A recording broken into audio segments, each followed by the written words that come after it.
Eubanks, as you know, and we're going to wait for just a couple of minutes to give people a chance to come in the room and find a seat and settle down. And I'll go ahead and make a few announcements about some upcoming events.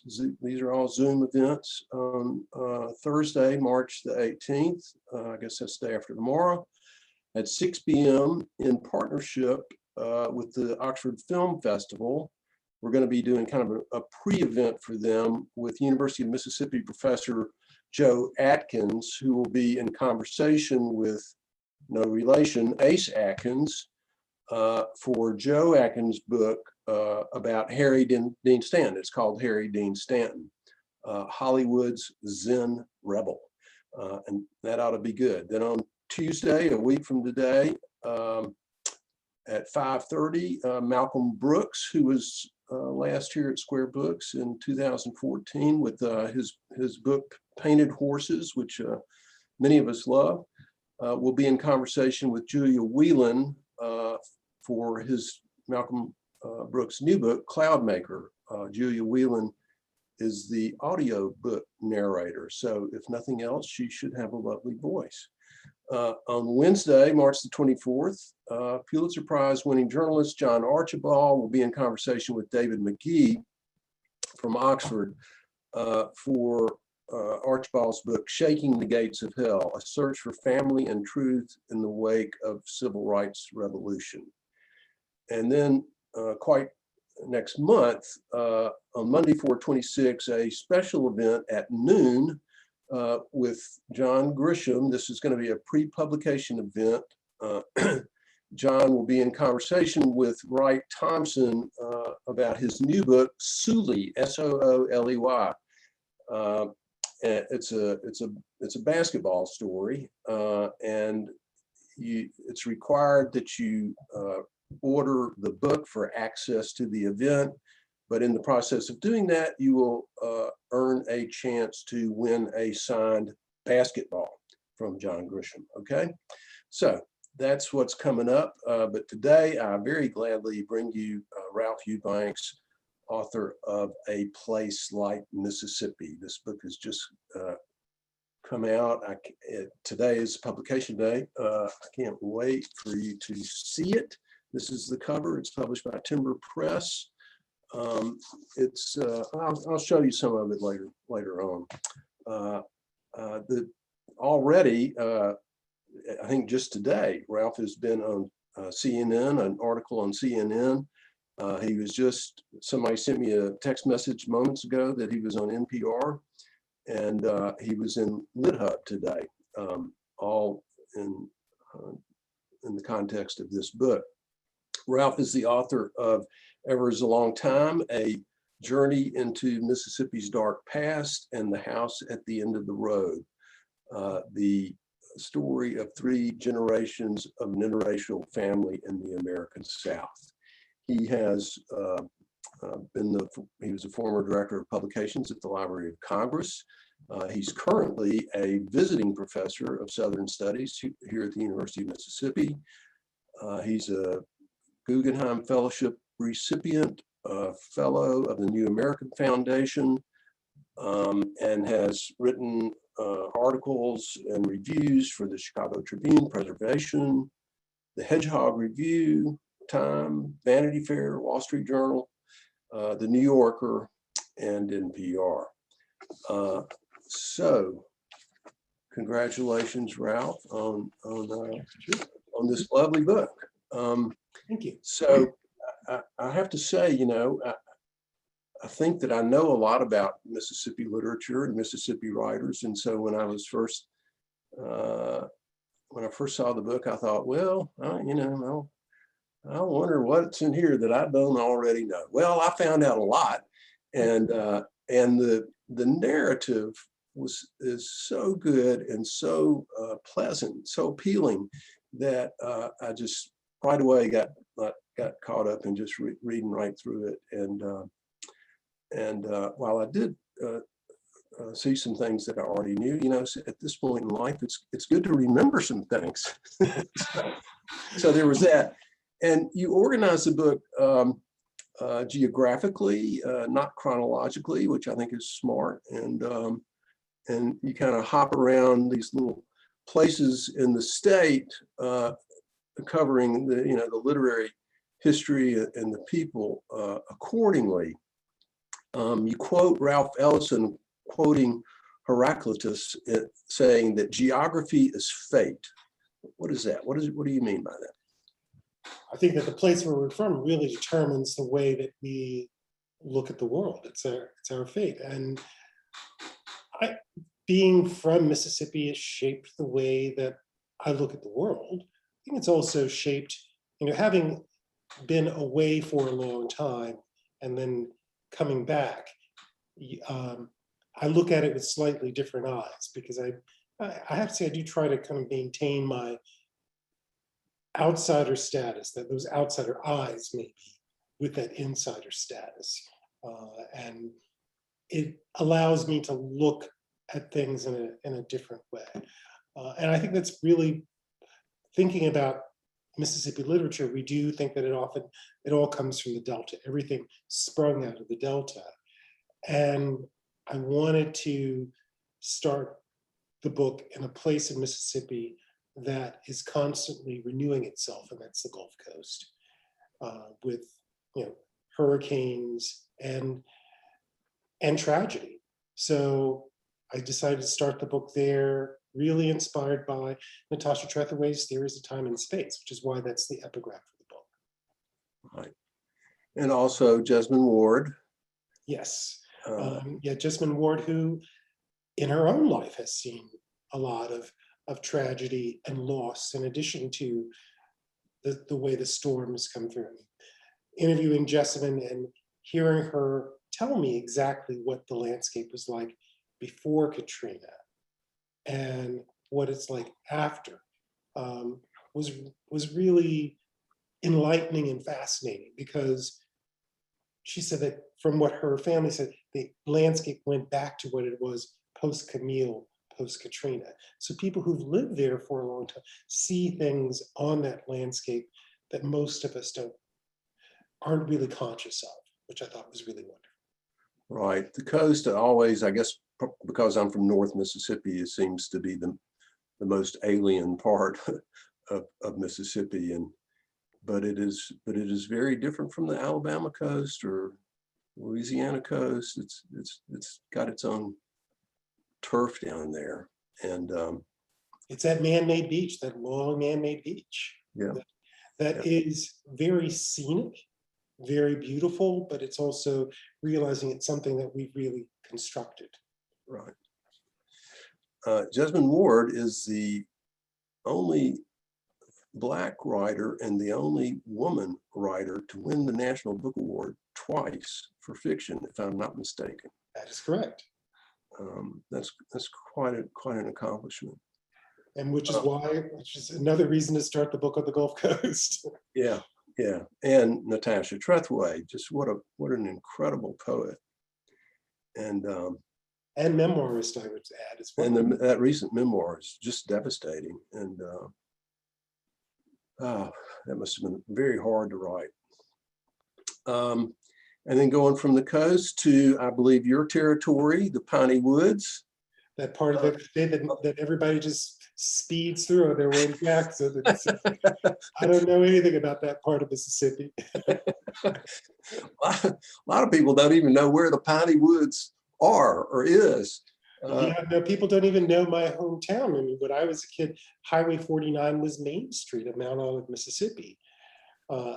And now, you speed past on those bypasses, and you don't see these little towns. And I think that's part of what's led to the decline of so many of them, is that nobody visits them anymore. Is there a mountain, Mount Olive? No, I think that's confusing. The story that I've heard is that before there was Mount Olive, Mississippi, there was Mount Olive, North Carolina. So a lot of people who came there came from the Carolinas, in addition to the Scots Irish who came there as well. So there's a little bit of a North Carolina connection with my hometown. Uh-huh. And Jackson, you go to Jackson, you talk about the two Jacksons. What are the two Jacksons? Well, it's the two Jacksons is the black and white Jackson. So you have the Jackson, Eudora's Jackson, which is Belhaven, which is very white, which is, I think, the Jackson we often associate with literature. But I also wanted to bring in Margaret Walker and her Jackson, and Kiese Lehman's Jackson, and Angie Thomas's Jackson. So kind of bridging those two parts of city, thinking about Eudora and Margaret Walker becoming friends in the last 20 years of their life. And bridging that divide that was set up largely to transport domestics between Belhaven and, I guess that would be West Jackson. You talk about the Help, Catherine Stockett's The Help being set in the same year that Eudora Welty's Where Is the Voice Calling From? Yes. Set. Is there a particular relationship, irony there further? I mentioned that because there is, when you watch The Help and read The Help, you do get this sense that there's all these things going on, but you don't get a sense of how people are really confronting it. And that story, in my mind, gives me a sense of how one person confronted it. I would argue that Eudora said to William Maxwell, her editor, he was afraid that this was going to be a dangerous story for her to publish. And he said, well, Eudora said, the people who would hurt me are the people who are not the people who read the New Yorker. But I think the people who did read the New Yorker in Mississippi, it had an impact on them. I would even say that Eudora Welty's story had a great impact on the white moderate in Mississippi, who was on the fence about where they stood on civil rights. Yeah. In that story, for the benefit of anyone who might not know, the Eudora Welty channels the mind of Byron de la Beckwith, the Medgar Evers assassin. And yeah, and I've looked at every draft of that story, and she gets it from the beginning, and then you see where she and Maxwell begin to change the story because she got it so right. She said that we all knew who did it, and she puts us in the mind of that person. And I just taught this story last fall, and my students had a very difficult time with it because she puts you so effectively in that mind, it makes you uncomfortable. Is it really uncomfortable? You mentioned that Maxwell, that they did a lot of editing, that he did a lot of editing on it, that he worked really hard on it. And do you think that was because it was such a sensitive topic, or just a challenging story, or both? I think it was both. Eudora had to change a lot of locations of things. I mean, you notice it's not Jackson, it's Thermopylae. So she changes even the name. She had street names in there originally.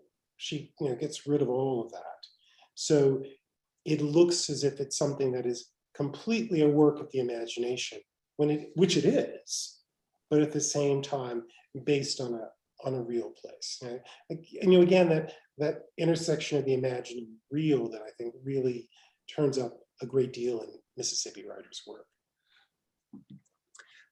You talk about Angie Thomas and Kiese Lehman coming from a tradition of Margaret Walker. Can you elaborate on that a bit?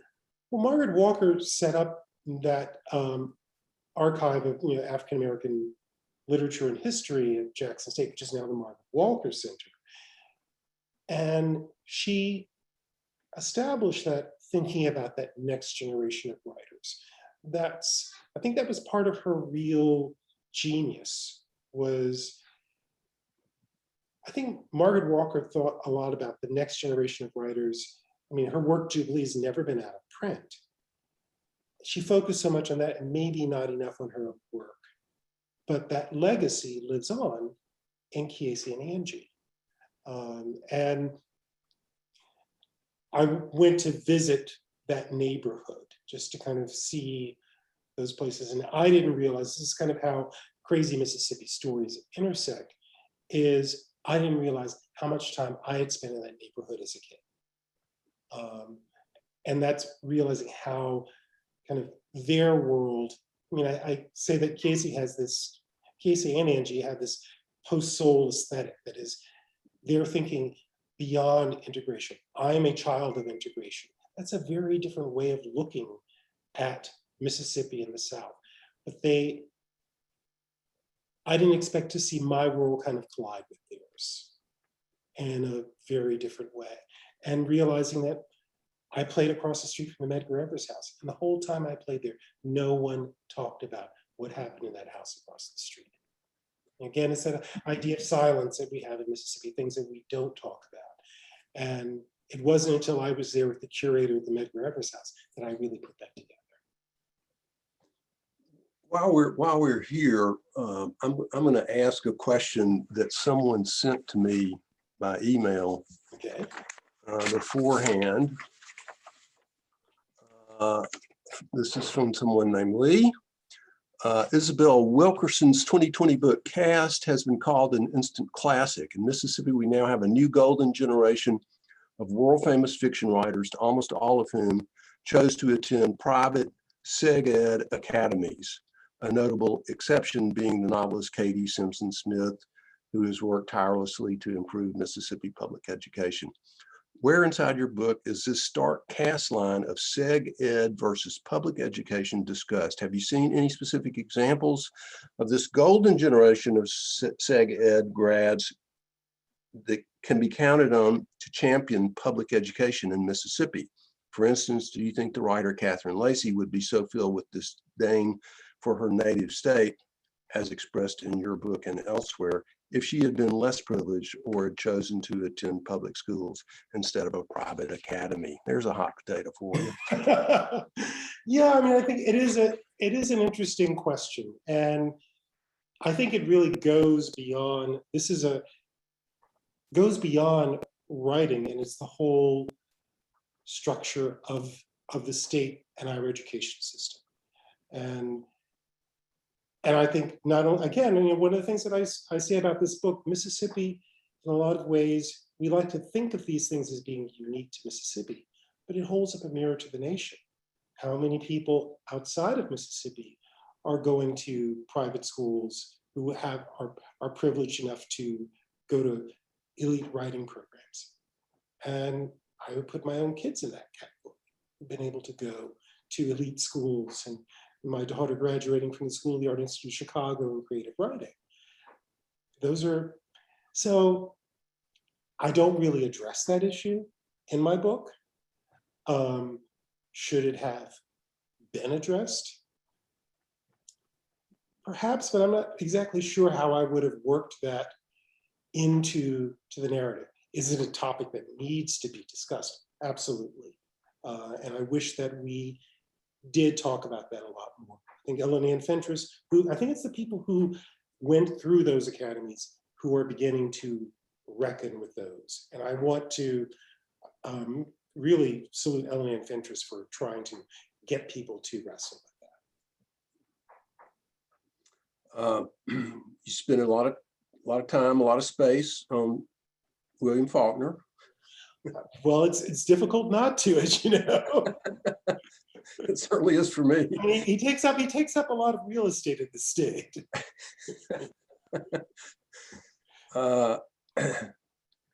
He obviously has, how would you categorize or sort of stratify his influence on other writers in Mississippi? I mean, you can't. I think that there's only one William Faulkner. I don't think we try to emulate him, but there are lots of things that we we can learn from Faulkner. I think primarily that non-linear way he had of looking at things. It's like I say, to read Faulkner, you have to basically suspend this idea that of your traditional idea of narrative. You have to think non-linearly, and then you just kind of go along for the ride. But thinking about sentences and language, all of those things are really great influences. And also just that dedication he had to understanding one place really well, and then kind of layering on that.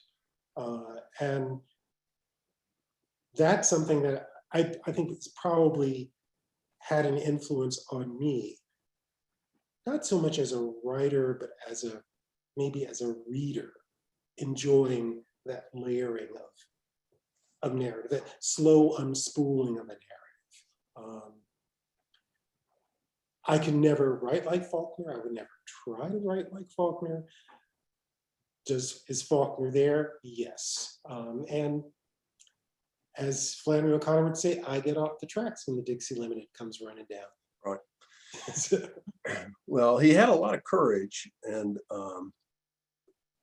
wasn't afraid to take chances, experiment stylistically or with the material that he was, thematically, I think that's a great lesson to us all, that bravery that he had, and was not afraid to try something new.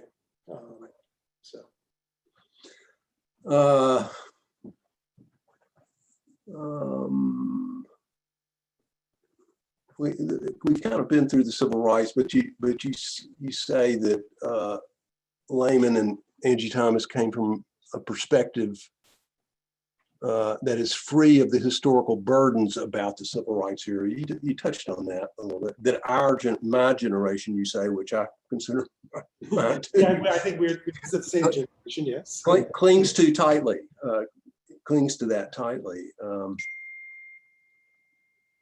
I'm not convinced that they feel free of that historical burden. Maybe I'm not so. so sure they feel completely free of it, but I think that it doesn't loom as largely in their imagination. There is so much from that time that I can't unlearn or can't get away from. Kind of getting back to the whole thing with Sega catalysts, remembering the empty seats that would turn up in my class from people who would kind of file out of there.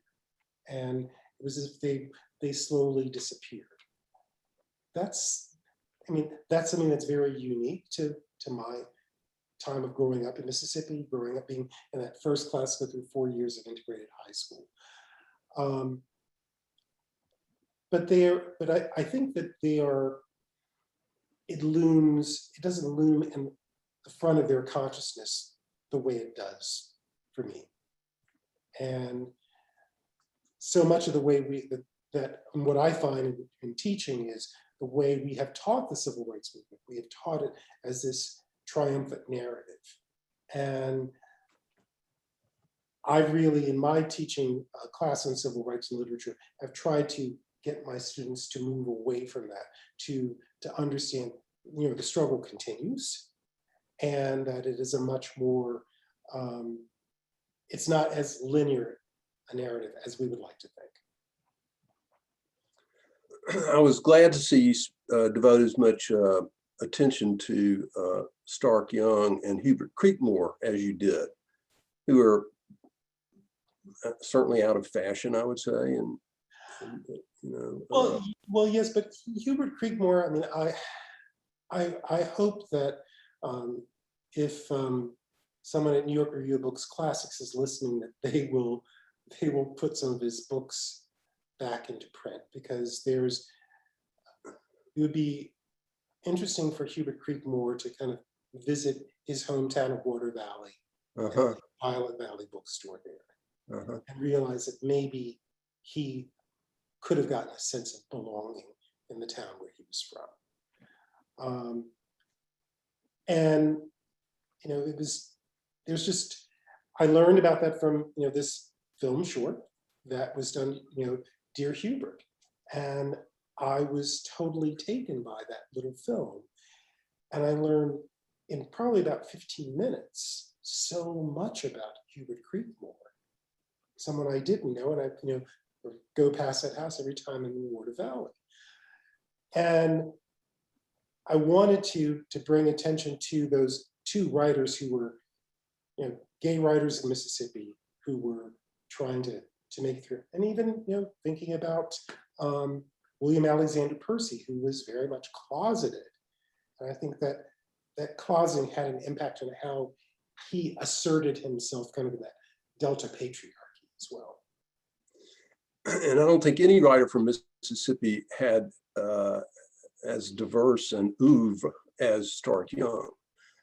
I mean, he was short stories, plays, novels, memoirs, essays. He, was, I think, editor at Scribner's. Yes, and wasn't he a theater critic as well? He was a theater critic, and a lot of people don't know that he translated the what is still the standard edition of Chekhov's plays without knowing a word of Russian. It was through his knowledge of Greek and Latin, which I think he may have learned in school in Oxford, or maybe I think he did an early year at the university before he went to the University of Texas. And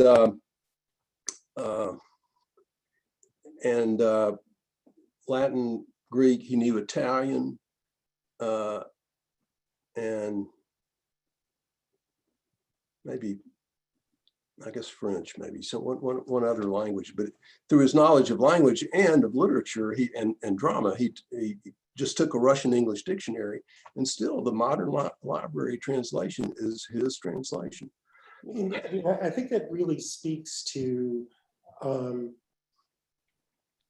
way we like to think about Mississippi writers. We don't think of Mississippi writers kind of falling into that territory of translation and this connection with this wider world. We do tend to think about in terms of regionalism. And Stark Young did do his kind of regional novel, but he was focused a great deal on the world. That's one of the things I'm hoping that people who read this book will begin to recognize Mississippi's influence, as well as, have a lot of fascinating, talented, and very educated people who come out of this state, in spite of, an image that works to the contrary to that. You've got that great Richard Ford quote that literature can be a way for society to address what it doesn't want to address, and what I can't seem to say. But I think there's a lot of things to think about in that remark, in terms of Mississippians using literature as a vehicle for exploring ideas that perhaps they can't in their respective community or whatever. No, I think that was very true for Hubert Creekmore. Yeah. I think we all, through literature and storytelling, we can kind of dig deeper into those things that people don't necessarily, may not want to talk about and may not want us to explore, but we do. You're thinking about Brad Watson's Miss Jane, and that's almost like a secret shame of someone that he really turns into this beautiful novel, and also this. It's a love letter to a place as well, which is not only to someone who is part of his family, but to a place. So I really enjoyed getting to spend a lot more time in that part of Brad Watson's part of Mississippi and learning the lay of the land I have a question here from Kate Williamson. This is a good idea. Okay, if any publishers are listening, Okay. is it possible to make a road trip out of your book? Yes, it would be possible to make a road trip out of the book, I think. You could very well go up through, start, say, fly to New Orleans, go to the Gulf Coast, come up through the piney woods, and y'all who are listening, if you stop at Powell's Drugstore in Mount Olive and tell them you're a friend of mine, they'll give you a free Coca-Cola. And up through Vicksburg, Natchez, back to Jackson, through the East Mississippi Hills, into Oxford, and over into the Delta. You could make it be a slightly convoluted road trip, but it would work. So here's that quote from LBJ. There's America, then there's the South, and then there's Mississippi. And you, when you're writing that, Martha Foose is with you, and she cuts in and says, and then there's the Delta. And you cover, I mean, there are an awful lot of writers from the Delta. Yeah, I mean, there are. I mean, I think the writer that I fell in love with, right? I mean, there are two writers I think that really, it was Ellen Douglas reading her story on the lake, which I had never read before, and kind of reading some of her work. I have a few of her books, but then I hadn't read that story, and someone suggested that I read it. And William Attaway's Blood on the Forge, which, again, that's a New York Review of Books classic re-release. That it makes me wish that Attaway had a longer literary career rather than that kind of nasty review he got from Ralph Ellison that he felt ended his career as a writer. Uh-huh.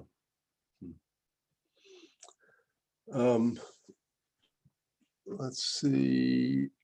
You went to the University of Mississippi at a time when rebel flags were a symbol of the school. Do you wish you had attended a different school? What was it like to have to deal with that kind of environment? There were times when I was here, I wish that I'd been somewhere else. Yes. I can't say I would give it up now, because it's what really shaped me. Probably if I go there, I mean, this is something that so many writers write about, and Natasha Trethewey writes about this. She says, Mississippi gave me my first wound.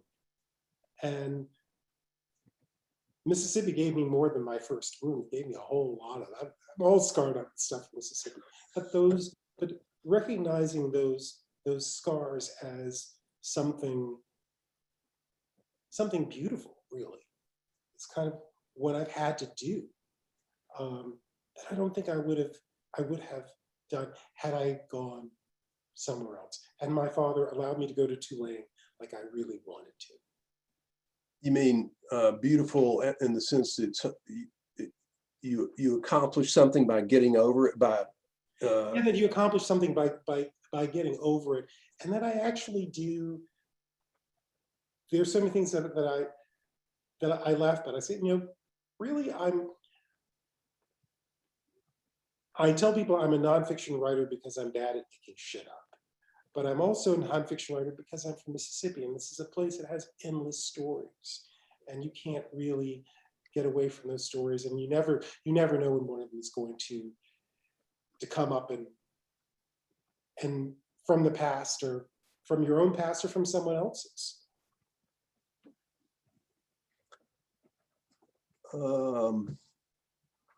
Back to the Delta. What about William Alexander Percy and his influence there? Do you think he's responsible for both Shelby and Walker and others? I think he's responsible for Shelby. I think that Walker's influence I think that William Alexander Percy was an example to Walker for what he could accomplish as a man of letters. I think probably what defined Percy more as a writer was his time in the TB sanatorium. Right. But you know, his uncle Will, you know, let him know that that was possible. And while he's recovering, is when he really decides that he is going to be a writer. And so everyone says that there's something in the water in Greenville, and maybe there is, but it's interesting how many writers came out of the Delta. I mean, even, you know, of my generation, my dear friend Steve Yarber, coming from Indianola, Mississippi, which becomes a place of literary inspiration for him. You know, again, you know, going back to the question, someone who went to Passaic Academy, but who writes about that in his first book, The Oxygen, and makes that part of that narrative, as well as, I think, continuing to grapple with that issue himself in his own life.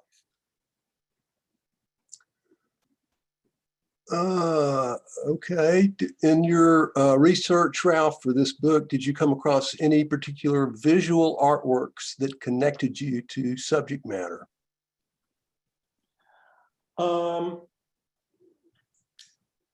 Any visual artworks? I'd say probably going to one of the things I did do is I spent some time in the Max Museum just looking at all the photographs there. I mean, there were places that I saw, you know, photographs, and I was thinking, oh, well, this is a place I really like the way this looks, or this photographer has captured this. Because I mean, I do want to kind of talk really, this book doesn't work without the photographs. And I had so many great photographers who were, you know, allowed me to use their work here. And some of it seeing in the Max Museum, some of it seeing in other pieces, seeing Tabitha Soren's, the outtakes from the piece that we worked on together for Wired magazine on broadband in the Delta, seeing the full body of that and using some of those pieces as well. Here's a question. I'm not exactly sure I understand it. In your regional presentation of the book, do you discuss any political thinking as occurred prior to 1965, 1966 and thereafter, and differentiation by region? I guess we're talking about desegregation at that point. Yeah, I mean, I don't think I really get into the and differentiation by region. I'm not sure I really get into that quite so much. I mean, I think there's an entire book right there. Right. I think on the different ways that politics work. I mean, I've explored that, a little bit of that between me and my two memoirs, looking at, you know, growing up in Mississippi and then spending time looking at my grandparents' life in Alabama and realizing the whole idea of the island community, which is part of the culture of Alabama, which is very different from Mississippi. Things really kind of spring up from local places, whereas we have much more of a top-down kind of way of looking at things. And Georgia, I think, being a completely different story. Louisiana, I mean, there is a lot of difference in the South. And, you know, it's what we see at the Center for the Study of Southern Culture. There are many Souths, and I hope that I've somehow shown that even within Mississippi, there are many Mississippis. Because there's a big difference between the Gulf Coast, as you said, places you're not that familiar with, North Mississippi. When I came to school in North Mississippi, having grown up down in those piney woods, this is very foreign territory for me. Why has Mississippi produced so many writers? Is it because it has hurt so many writers into writing? I think it's because we have so much to explain. And has it hurt some writers into writing? I think that some would argue yes, but I think it's because we have done so much here in the state that we need to explain, or we feel the need to explain. I think that's typical of any Southern writer, the need to explain, but I think it's particularly a part of the way Mississippi writers look at writing about this place. What is it I need to explain? I think that's part of what I felt, I think it was a burden I felt writing this book. But at the same time, I also wanted to, rather than explaining just the place, saying that this place holds up a mirror to the rest of the country. It's not just, this is not just an issue for Mississippi, it's an issue for the country. And we just are the mirror for that. You spent a good amount of time on Lewis Norden, Buddy Norden. Yeah, I love it. I love One of my personal favorites, and kind of a remarkable story, his the way he became a writer, and you know, he became an alcoholic at one point, and then was able to stop drinking and sort of had another career. He told me a story one time about when he was interviewing for a job. He taught at the University of Pittsburgh, and he had interviewed, and the panel around the table said, "Well, Mr. Norden, we liked your interview. We like your resume. We like your work, the stories that you've written." He was applying for an MFA position. And he says, but this period near between 1964 and 1968, those are blank. What were you doing in those years? And he said, well, I sure as heck, I'm not really sure, but I sure as heck wasn't sitting around drinking vodka. He got the job, bless his heart. But he was, he and his books were just really quite something else. He published 2 books of short stories at LSU Press that Martha Lacey Hall, the editor there, who was from Mississippi, had kind of picked up and made into 2 books. And and I think she was the one who recommended him to Shannon Ravenel at Algonquin, which is how all of his subsequent books were published. Yeah, I mean, I really do love Wolf Whistle. Yeah. And I like the way that he makes the Delta a place of magical realism, where magical realism takes place. And the Delta is a perfect place to kind of put that layer over it. And when I teach Wolf Whistle, I do talk about the shifting geographies that we know happened with the Till murder, and how there are those shifting geographies that Norden uses to tell the story in his book as well. It's kind of, again, how what really happened had this influence on a work of the imagination. There's a question, I think it's from Mark, who is curious about the difference between writers who continue to live in the state, have lived in the state, continue to live in the state, versus the literature of those who are Mississippi exiles. For example, Steve Yarber has spent much of his adult life in California and Massachusetts. Does that make any difference? I would say yes. I mean, I think that's something that Steve and I have talked about a great deal. I think that kind of leaving helped us look at this place with new eyes. We often, we leave here, I mean, I couldn't wait to get out of here. So it's so strange that I am back here teaching at my alma mater. When Evans Harrington told me, he said, "You'll always have a job at Ole Miss," it scared the living daylights out of me. And it turned out to be true.